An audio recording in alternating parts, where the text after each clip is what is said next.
My name's Kutter Callaway. I'm a professor over at Fuller Seminary, teach theology and culture.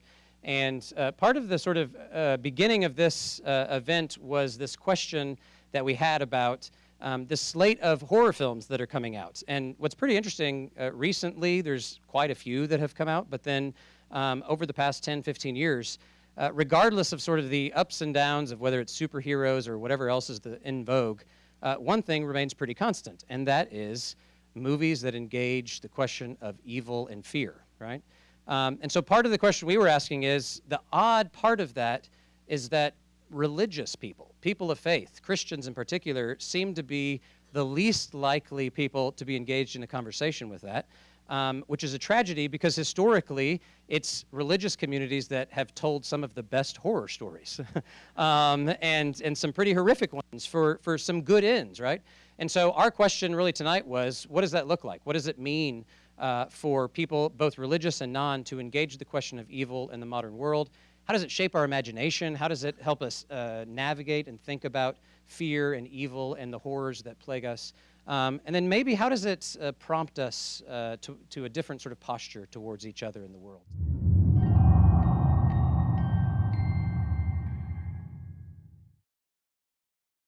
Horror is the most spiritual genre.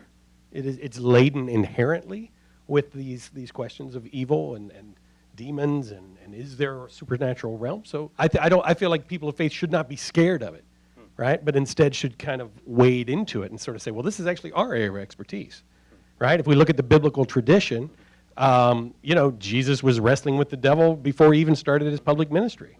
He went out into the desert and had some power encounters. You look at the way he dealt with things like, casting demons out into pigs, right? He dealt with a legion of demons and did it, in a sense, without fear, but with authority. So I wonder if you can talk about your experience directing horror films, and maybe specifically this one. Am I onto something there of saying one of the reasons why we're attracted to this genre is because it offers us this opportunity to navigate horror, navigate trauma? Yeah, and I think it's good drama as well. That that was a big part of my first movie, Lights Out, as well.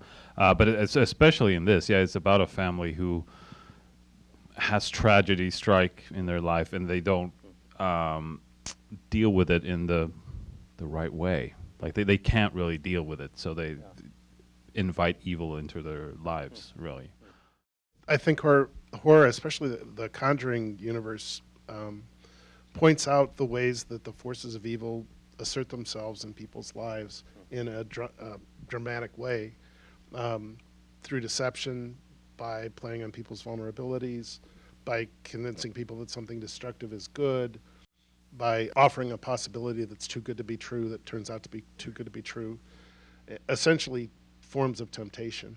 And when you see them in a dramatic way, I think it serves as a warning for all of us to be wary, or at least to discern the opportunities, the people, the kinds of things that come into our own lives.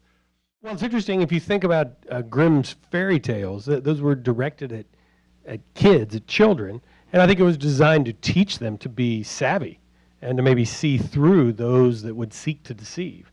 So the idea of trying to discern when there is a wolf in sheep's clothing, right? That's a time-honored survival instinct. You got to be careful when somebody offers you cookies. You may not want to go into that house, Hansel and Gretel. So at its root, many of these stories, I think, deal with not just profound fears that we have, but actual survival techniques that I think have been important to hand down across the centuries. One thing that's interesting, Father Guffey, there were some people that were a bit uneasy with the narrative, with the drama as it's unfolding. Could you talk to us a little bit? As you get called on, you're pretty obviously a Catholic priest. Hey, would you come and pray over this set? What's sort of your goal there? What is it that you're thinking in terms of your role participating in a production like this? We went during one of the lunch hours, and we prayed, and we asked that God bless the set, that God protect it from any force of evil that might be there. We sprinkled it with holy water, and we just tried to comfort people and assure people that what they were doing was good. It was something that would entertain people. Hold on to your socks. It was pretty frightening to even be on set. So That's what they called you. that's right. Another question that sort of continued, that's sort of throwaway, but I think it's serious, that maybe you can answer. Why are old dolls so creepy? Well, I think because they're representations of us, I think it's a little bit of that uncanny valley effect, and especially older dolls where they weren't as designed as they are now, or as, they were looked kind of like real people, and they had these little freaky features, and you kind of expect them, because they look so much like us, little miniature versions of us, you kind of expect them to start moving as soon as you look away. Sister, for I'm about to say.